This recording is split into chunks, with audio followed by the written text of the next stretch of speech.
Like it. Anyway, first we have Dateline NBC's Sarah James with the morning's headlines. Sarah With a new therapy that enables her to travel into people's minds. But the FBI convinces her to take a nightmarish journey into the psyche of a comatose serial killer to help save a life before time runs out. There's things that he's done that show a need for disclosure. He hasn't had a sympathetic ear. He wants someone to listen, to try and understand him. For severe schizophrenics, there's no discerning between fantasy and reality. Is it possible? If you came to trust me, yes. But it takes months to earn that kind of trust. Is it possible? Jennifer Lopez, up very early.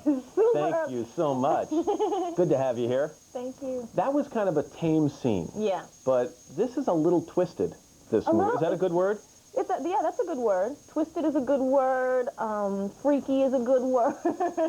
I'm glad you described it because it's really hard to get into one. Yeah, it's a hard spot to get your finger on. But you said a lot, and that's good. Tell me about Catherine Dean. What's she like? Catherine is very focused. She's, I like to, when I was, working on the character, I saw her as more like a sacrificial lamb almost.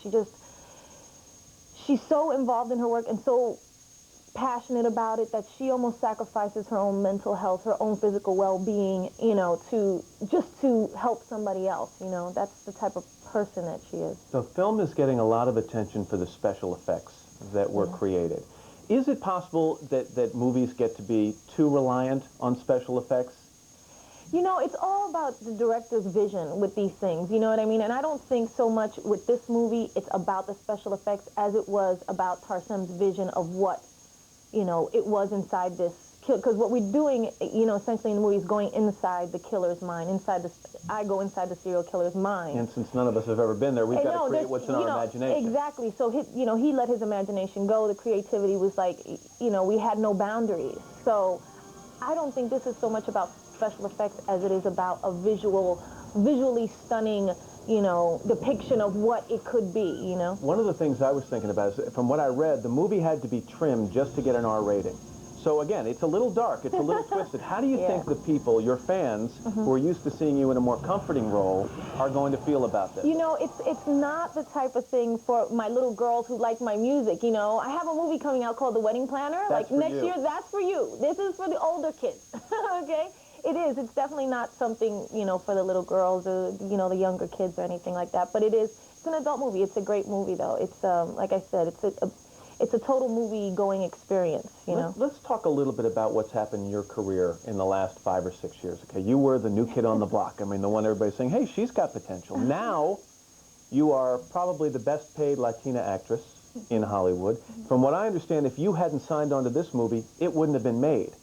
How do you feel about that power?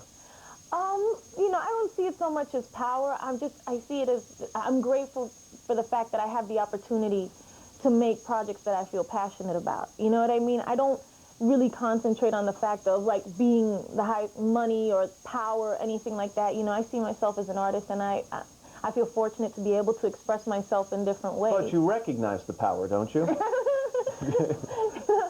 guess.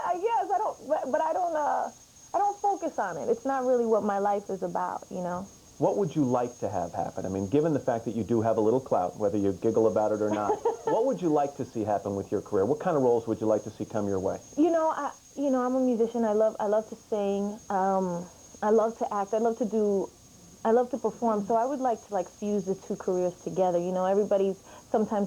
People get hung up on, doing one or the other. You can't do both, and oh my God, isn't this? But I think, part of why I'm here is to show that you can do anything. If you have it in your heart and it's inside of you, you can execute it, you can make it happen, and that's what I'd like to do. I'd like to bring the movies into the music or the music into the movies in some way. Let's talk a little bit about personal life. Okay. Relationship with Sean Puffy Combs, a lot of headlines in the last year because of an incident with a shooting at a club. Do you think the press handled that incident well, fairly? I think, as with anything when it comes to celebrities, things get a little blown out of proportion. So you don't think that the stories were accurate? Oh, I know that a lot of times they were. Does it bother you? It's something you have to learn to deal with when you're in this business. One of the things I saw after the incident were, I saw a lot of stories that came out, and I know you probably saw these too, that said, poor Jennifer.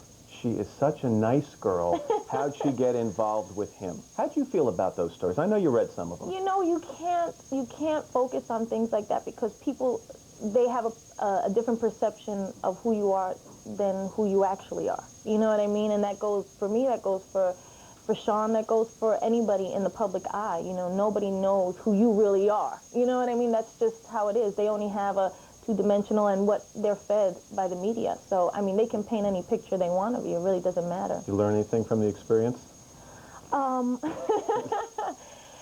know, I haven't, you know, it's still kind of pending in a way, so it's kind of weird. I just haven't let myself go so much to the learning part of it yet. I feel like I'm still going through it. You have 2 movies coming out in the not-too-distant future, a new album coming out. When are you going to take a break?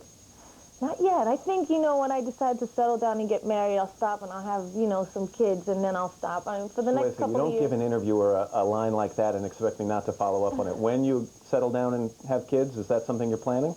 That's something I would love. You know, I'm from a very close-knit family, you know, Puerto Rican family from the Bronx. So but there's no plans I don't know about or anything like that? No, there's no plans. I'm not getting married anytime soon.